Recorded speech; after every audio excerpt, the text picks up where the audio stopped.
Bonsoir frères et sœurs. Heureux ce soir encore de nous retrouver autour de la parole du Seigneur. Heureux d'être là dans la communion fraternelle. Et il est vrai que c'est par écran interposé. Mais je suis persuadé que c'est là aussi que Dieu envoie la vie et la bénédiction pour l'éternité. Au temps des patriarches, il y avait des puits auprès desquels on amenait tous les troupeaux le soir. Et alors, quand tous les troupeaux étaient rassemblés, on ouvrait le puits, on roulait la grosse pierre qui fermait l'entrée du puits, on la roulait et on abreuvait les brebis. On permettait ainsi à tous les troupeaux d'être désaltérés. Dans une certaine circonstance, c'est Rebecca qui a ouvert le puits, et du moins qui a puisé de l'eau du puits après que la pierre a été roulée, et elle a abreuvé le serviteur d'Abraham et ses chameaux. Dans une autre circonstance, c'est Jacob qui a puisé de cette eau et qui a donné à boire au troupeau de Laban. Et puis ce soir, j'ai la charge de puiser l'eau de ce puits.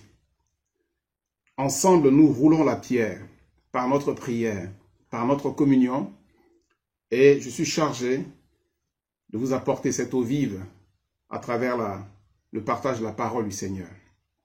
L'apôtre Pierre s'est trouvé dans la maison de Corneille, et Corneille a pu dire ceci en faisant allusion à ce puits, le puits de la grâce de Dieu. Nous sommes tous ici devant Dieu pour entendre tout ce que le Seigneur t'a ordonné de nous dire. Alors ce soir, je vous propose de lire un passage, un verset pour commencer ce temps de partage de la parole de Dieu. Et nous allons lire dans l'évangile de Jean au chapitre 1er et le verset 17. Jean chapitre 1er et le verset 17. Voilà ce que nous dit l'apôtre Jean. Car la loi a été donnée par Moïse, la grâce et la vérité sont venues par Jésus-Christ. La loi a été donnée par Moïse, la grâce et la vérité sont venues par Jésus-Christ. Ce sont là deux événements très importants de l'histoire de l'humanité. D'un côté, la révélation de la loi par Moïse au peuple d'Israël, et ensuite de l'autre côté, la venue de la vérité, de la grâce manifestée en notre Seigneur Jésus-Christ. J'aimerais dire que ces deux événements sont très importants parce que c'est vrai, c'est par ce moyen que nous sommes sauvés, parce que Christ est venu. Nous sommes enfants de Dieu parce que Christ est venu. Dieu a tant aimé le monde qu'il a donné son Fils unique, afin que quiconque croit en lui ne périsse pas, mais qu'il ait la vie éternelle. Pour Israël, le don de la loi par Moïse a été aussi un événement très important parce qu'il a marqué l'histoire de ce peuple. Ce soir, ce que j'aimerais voir avec vous, c'est comment se sont déroulés ces deux événements majeurs de l'histoire de l'humanité. Alors, on va d'abord lire dans l'Épître aux Hébreux. On va d'abord considérer de quelle manière la loi a été donnée par Moïse. Hébreux chapitre 12.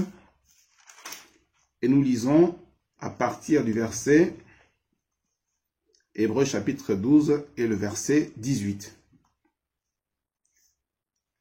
Hébreux chapitre 12 verset 18. Vous ne vous êtes pas approchés d'une montagne qu'on pouvait toucher et qui était embrasée par le feu, ni de la nuée, ni des ténèbres, ni de la tempête, ni du retentissement de la trompette, ni du bruit des paroles tels que ceux qui l'entendirent demandèrent qu'il ne leur en soit pas adressé une de plus. Car ils ne supportaient pas cette déclaration. Même si une bête touche la montagne, elle sera lapidée. Et ce spectacle était si terrible que Moïse dit « Je suis épouvanté et tout tremblant. Amen. » Nous avons dans ce passage une allusion, une référence à ce moment précis où Dieu donne la loi à Moïse devant tout le peuple d'Israël. Il y a là des choses extraordinaires qui se passent. Il est question de la nuée, il est question des ténèbres, il est question de la tempête, il est question du retentissement de la trompette, il est question d'un bruit de parole. Et nous pouvons retrouver toutes ces choses avec plus de détails dans le livre de l'Exode. au chapitre 19, 20 et 21. Et là, nous voyons que le peuple est dans une grande terreur. Le peuple est dans la peur, dans l'épouvante. Et ils vont dire à Moïse, va, que Dieu te parle, mais qu'il ne nous fasse plus entendre ces paroles. Mais ici, nous apprenons une chose extraordinaire au verset 21. Le spectacle était si terrible que Moïse dit, je suis épouvanté et tout tremblant. Et au chapitre 19 du livre de l'Exode, nous apprenons que c'est tout le peuple qui est épouvanté et tout tremblant. Qu'as-tu, peuple de Dieu, à t'épouvanter, à trembler? Faut-il croire que Dieu vient contre toi? Faut-il croire que la parole du Seigneur t'est adressée pour que tu périsses? Non, elle ne t'est pas adressée pour que tu périsses. Pourquoi ces coups de tonnerre? Pourquoi ce retentissement de la trompette? Pourquoi ce bruit de parole? Pourquoi ce feu? Pourquoi cette nuée? Toutes ces choses, bien sûr, nous font penser à un temps de guerre. Oui, je crois qu'il y a vraiment la guerre. Le diable n'aime pas que Dieu parle aux hommes. Dieu veut se révéler aux hommes. Dieu veut parler à nos cœurs. Mais chaque fois que Dieu a voulu parler au cœur des hommes, le diable s'est interposé et il a voulu créer un obstacle à la révélation de cette parole. On a un exemple dans le livre de Daniel, au chapitre 10, lorsque Daniel se tient devant le Seigneur, qui s'humilie et qui cherche à connaître vraiment quelle est la volonté de Dieu pour son peuple. Alors la Bible nous apprend que la réponse vient du Seigneur, mais il y a un combat dans les lieux célestes. Il y a une opposition spirituelle. Et c'est alors que les anges de Dieu vont combattre afin de pouvoir libérer le passage pour que la parole vienne et qu'elle soit révélée à Daniel. Je crois que tout ce que nous voyons dans ce passage, ce bruit de parole, ce feu, cette nuée, ces ténèbres, cette trompette, tout cela figure un combat qui a lieu. Mais le Seigneur est vainqueur et le plus important, c'est que sa parole, elle va parvenir au peuple d'Israël. Quelle est la volonté de Dieu en révélant cette parole? C'est de faire de ce peuple son peuple. C'est de faire de ce peuple son peuple. C'est de faire triompher ce peuple. J'ai relevé quelques éléments importants de ce que ce peuple va devenir suite à l'écoute de la parole du Seigneur. D'abord, je peux dire que ce peuple, lorsqu'il entend cette parole va faire de lui une nation qui va servir le Seigneur, va faire de lui un peuple de sacrificateurs. Exode chapitre 19, verset 6. Israël donc va devenir un peuple de sacrificateurs. Ils ont entendu la parole du Seigneur et il va les mettre en communion avec Dieu et ils vont pouvoir l'adorer. Ils vont pouvoir connaître sa volonté, connaître ses desseins. Ils vont pouvoir marcher, conduits par l'Esprit du Seigneur. Je pense aussi que cette loi qui est donnée à Israël, elle va lui donner de vaincre ses ennemis.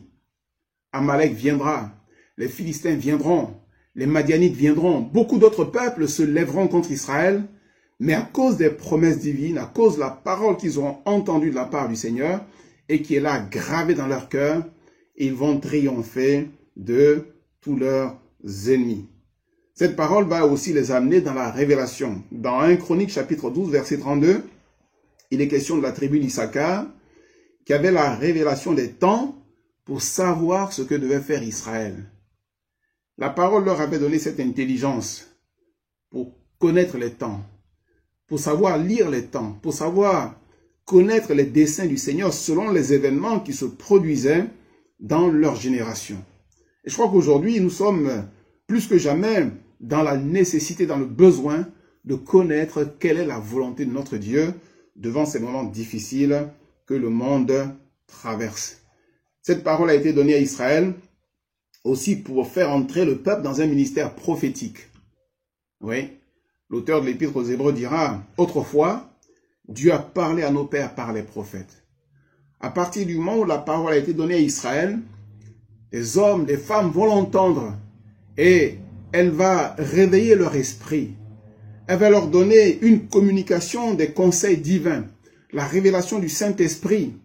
Des hommes comme Ésaïe, des hommes comme Ézéchiel, des hommes comme Nathan, d'autres hommes encore qui vont se lever, des femmes comme Déborah, remplies du Saint-Esprit, et qui vont ainsi exercer un ministère prophétique. Moïse dira au peuple, cette parole n'est pas une parole sans importance, mais elle est votre vie.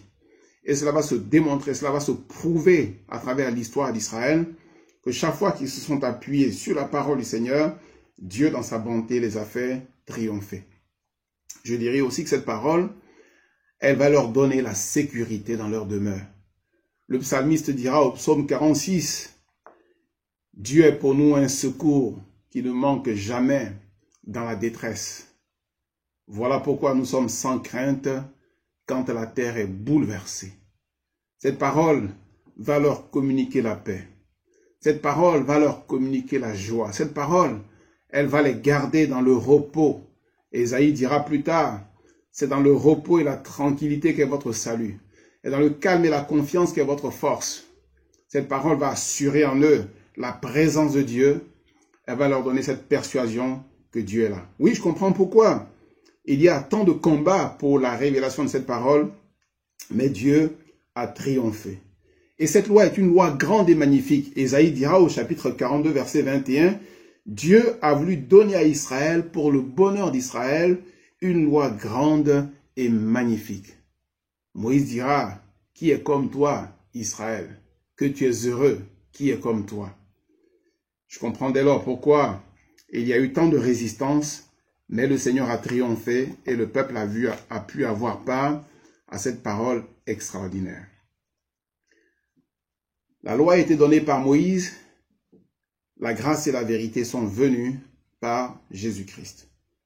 De quelle manière la grâce et la vérité sont-elles venues par Jésus-Christ? Lisons dans l'évangile de Marc, au chapitre 14, évangile de Marc, chapitre 14, et nous lisons le verset 32.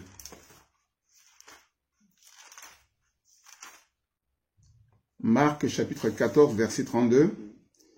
Ils allèrent ensuite dans un lieu appelé Gethsémané, et Jésus dit à ses disciples, « Asseyez-vous ici pendant que je prierai. » Il prit avec lui Pierre, Jacques et Jean, et il commença à éprouver de la frayeur et des angoisses. Il leur dit, « Mon âme est triste jusqu'à la mort. Restez ici et veillez. » Puis, ayant fait quelques pas en avant, il se jeta contre terre et pria que s'il était possible, cette heure s'éloigne de lui. Amen. Rappelons-nous, pour le don de la loi, il nous a dit ceci. Le spectacle était si terrible que Moïse dit, « Je suis épouvanté et tout tremblant. » Pour que la grâce et la vérité viennent, pour que nous entrions dans cette vie merveilleuse dans laquelle nous sommes établis, pour que nous nous réjouissions de la présence de Dieu, voilà ce qu'il en a coûté à notre Seigneur. Moïse a dit, « Je suis épouvanté, tout tremblant. » Et Jésus dira, « Mon âme est triste jusqu'à la mort. » L'apôtre, du moins l'évangéliste Marc, dira, « Il commença à éprouver de la frayeur et des angoisses. » Je vois là aussi le combat spirituel. Je vois là l'opposition de l'adversaire qui ne veut pas que les hommes soient sauvés. Je vois là celui qui est appelé le prince de ce monde, dont il est dit que le monde entier gît sous la puissance du malin. Je vois là son œuvre, cherchant à empêcher la réalisation des plans divins. Mais la Bible déclare que cette nuit-là, Jésus va prier et sa sueur sera comme des grumeaux de sang qui tombent à terre. Et il nous est dit qu'un ange alors va descendre du ciel pour le fortifier. Alléluia. Et le Seigneur remporte la victoire, le Seigneur triomphe et il dira aux disciples, allez, levez-vous, partons, parce que celui qui me livre s'approche et il n'a rien à moi. Alléluia. Et là, le Seigneur remporte la victoire. Il va, quelque temps plus tard, aller à Golgotha. Il va mourir, il va ressusciter et notre nom ainsi sera inscrit dans le livre de vie. Pourquoi un tel combat? Bien sûr qu'il va y avoir des répercussions pour notre vie. Il va y avoir une grande bénédiction. D'abord, la première chose que j'aimerais dire, c'est que la grâce et la vérité sont venues par Jésus-Christ. Et le Seigneur Jésus dira dans l'évangile de Jean, chapitre 6, verset 63, « Les paroles que je vous ai dites, elles sont esprit et vie. » Elles sont esprit et vie. Moïse dira, « Cette parole n'est pas sans importance, c'est votre vie. » Et Jésus dira, « Ces paroles sont esprit et vie. » Oui, parce que ces paroles nous permettent d'entrer dans une pleine jouissance des biens de Dieu. Un jour, un homme a entendu cette parole, c'était Simon-Pierre. Il avait travaillé toute la nuit sans rien prendre et Jésus lui dira, avance et jetez vos filets pour pêcher. Et Pierre dira, Seigneur, nous avons travaillé toute la nuit sans rien prendre, mais sur ta parole, je jetterai le filet. Et ayant jeté le filet, ils remplirent 2 barques au point qu'elles enfonçaient. Alléluia. La parole du Seigneur produit la vie. Le Seigneur dit et la chose arrive. Le Seigneur ordonne et la chose existe. Jésus a tant souffert. Il a tant souffert. Et nous nous souvenons que dans l'évangile de Luc au chapitre 10, verset 21, il nous a dit que le Seigneur va tressaillir d'allégresse. Il va tressaillir d'allégresse. Avant même de connaître cette nuit terrible de Gethsémane, avant même de passer à la croix, il va tressaillir d'allégresse, il va louer le Père de ce que ces choses sont cachées aux sages et aux intelligents et révélées aux petits-enfants. Et voilà que par sa mort, par sa résurrection, par les souffrances qu'il a pu endurer à Golgotha, cette révélation devient accessible à tous les hommes. Elle est notre partage. Aujourd'hui, nous vivons dans la lumière. Nous sommes heureux parce que la parole du Seigneur est notre guide. Elle conduit nos pas. Elle est comme une lumière sur notre sentier. Elle est comme une lampe à nos pieds. Alléluia. Romains chapitre 5, verset 1er. Étant donc justifiés par la foi, nous avons la paix avec Dieu par notre Seigneur Jésus-Christ. La grâce et la vérité sont venues par Jésus-Christ, afin que nous soyons justifiés par la foi, afin que, croyant cette parole, oui, parce que la foi vient de ce qu'on entend, et ce qu'on entend vient de la parole de Christ, croyant cette parole, nous acceptions pleinement notre justification, parce que nous avons été lavés de nos péchés par le sang précieux que Christ a versé à la croix du Calvaire. C'est vrai que l'accusateur des frères viendra toujours nous rappeler notre passé, mais la Bible déclare que si nous confessons nos péchés, il est fidèle et juste pour nous les pardonner. La vie que le Seigneur nous donne, elle se traduit aussi dans la réalisation des promesses de Dieu. 2 Corinthiens, chapitre 1er, verset 20, il nous a dit qu'en ce qui concerne les promesses de Dieu, toutes les promesses de Dieu, c'est en Jésus-Christ qu'est le oui. Voilà pourquoi par lui, nous disons Amen. Nous avons part aux promesses divines. Frères et sœurs, jamais le Seigneur ne nous abandonnera. Mais Jésus a dit, voici, je suis avec vous tous les jours jusqu'à la fin du monde. Et nous croyons que même dans ces temps difficiles que l'humanité est en train de passer, l'Église se repose parce qu'elle est cachée dans le sein du Père, elle est cachée dans le cœur de Christ. Et là, elle est victorieuse parce qu'elle est nourrie d'une manière surnaturelle, comme l'a été le prophète Élie qui, avec la nourriture que Dieu lui a donnée, a marché 40 jours et 40 nuits jusqu'à la montagne d'Horeb. De la même manière, Dieu nous nourrit par son esprit, par sa présence. Il nous fait boire des eaux de ce puits et alors nous sommes renouvelés et nous sommes plus que vainqueurs par celui qui nous a aimés. Une autre chose que le Seigneur nous rend capable de faire dans Luc chapitre 10 verset 19, il nous a dit ceci que Jésus dira à ses disciples, « Je vous ai donné le pouvoir de marcher sur les serpents et sur les scorpions et rien ne pourra vous nuire. Je vous ai donné le pouvoir de marcher sur les serpents, sur les scorpions et rien ne pourra vous nuire. » Alléluia. Il nous fait triompher en toutes choses. Nous avons des combats. Jésus l'avait dit, vous aurez des tribulations dans le monde, mais prenez courage, j'ai vaincu le monde. Alléluia. Jésus a vaincu le monde et l'Église n'a absolument rien à craindre. Nous remercions le Seigneur de ce que dans cette nuit terrible de Gethsémane, il n'a pas reculé, mais qu'il est resté fidèle malgré le grand combat qu'il a livré et que par lui aujourd'hui, nous sommes les uns et les autres devenus enfants de Dieu. Dans 1 Pierre chapitre 2 versets 9 et 10, il a aussi fait de nous un royaume de sacrificateurs, une nation sainte, un peuple acquis, et cela dans quel but? Pour célébrer les vertus de Dieu, pour annoncer les vertus de Dieu. Nous sommes donc un peuple de prophètes, un peuple de sacrificateurs, et c'est à nous qu'a été donnée la mission, le mandat de proclamer les oracles de Dieu. Le monde ne sait pas. Le monde ne sait pas que le Seigneur est à la porte, mais l'Église le sait. Le monde ne sait pas que bientôt Jésus revient, mais l'Église le sait. Le monde ne sait pas que Jésus a dit, quand vous verrez ces choses s'accomplir, levez vos têtes parce que votre délivrance est proche. Mais l'Église, elle a entendu ces paroles. Le monde ne sait pas que Christ nous prépare une place et qu'alors il viendra nous chercher pour que nous soyons avec lui. Mais l'Église connaît ces paroles. Alors, qui ira annoncer la parole de Dieu? L'apôtre Paul dira, mais comment entendront-ils s'il n'y a personne qui prêche? Et comment y aura-t-il des prédicateurs s'ils ne sont pas envoyés? Mais par qui seront-ils envoyés? Ils seront envoyés par le Saint-Esprit. En se tenant devant Dieu, en se plaçant devant l'autel du Seigneur, en cherchant sa face et en se laissant remplir de son amour, de sa puissance. Et alors, ils seront envoyés. Ils diront comme le prophète Isaïe, « Me voici Seigneur, envoie-moi ». Après que la braise prise de l'autel a touché ses lèvres, il a été sanctifié, purifié. Et quand il a entendu la voix de Dieu disant, « Mais qui enverrai-je » Il a répondu, « Me voici Seigneur, envoie-moi ». Alors Dieu a fait de nous un royaume de sacrificateurs. Il a fait de nous un peuple acquis, une nation sainte, afin que nous puissions célébrer ses bontés. Et aujourd'hui encore, plus que jamais, le monde attend la révélation des enfants de Dieu. Et puis je dirais enfin que cette souffrance, elle a conduit à une très grande chose. Elle a conduit au don du Saint-Esprit.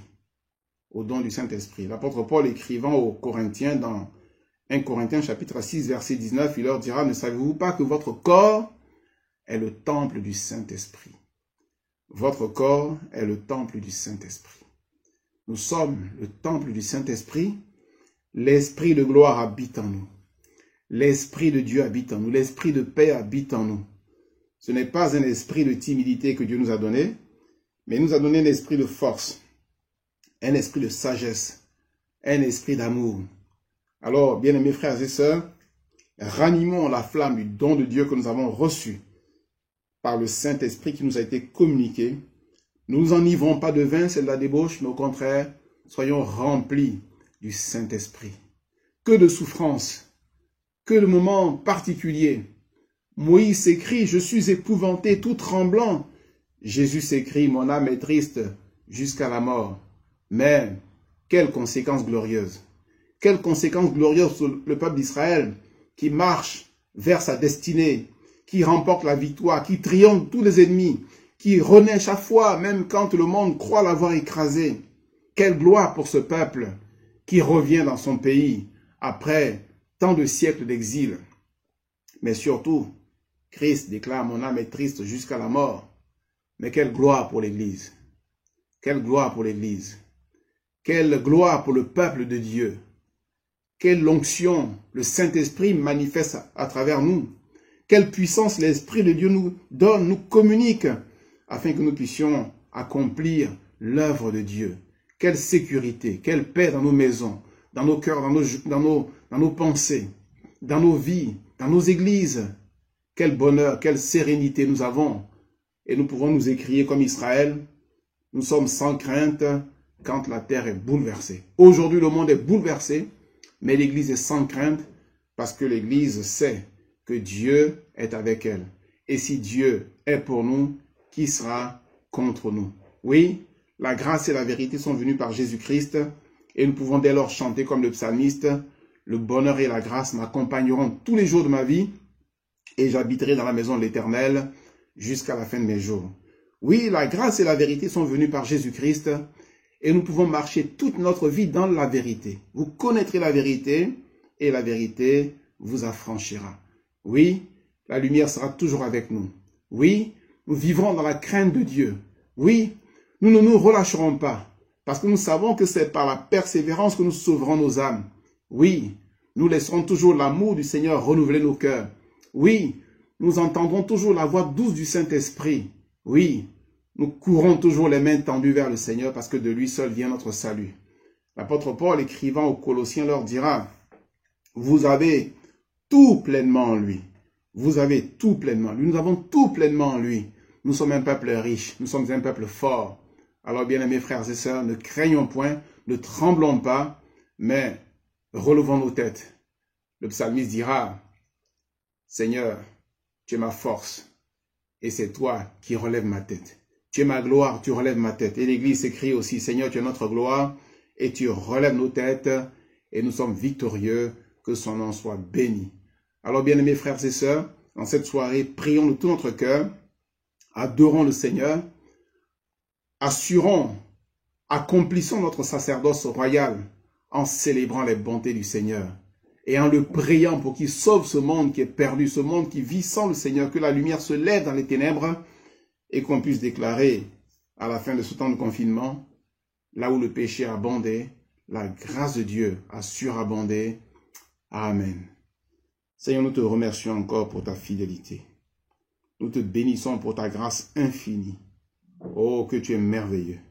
Tu nous gardes en paix, Seigneur. Tu bénis nos frères, nos sœurs. Tu fortifies chacun de nous, Seigneur. Tu permets que, Seigneur, dans nos maisons, il y ait des cris de joie et d'allégresse. Seigneur, tu éloignes toute frayeur de nos cœurs. Parce que toi, Seigneur, tu as souffert à la croix, tu as souffert à Gethsémane. Et tu nous as donné la vraie liberté des enfants de Dieu. À ton nom soit toute la gloire pour l'éternité. Amen. Amen. Dieu, nous croyons, confiants.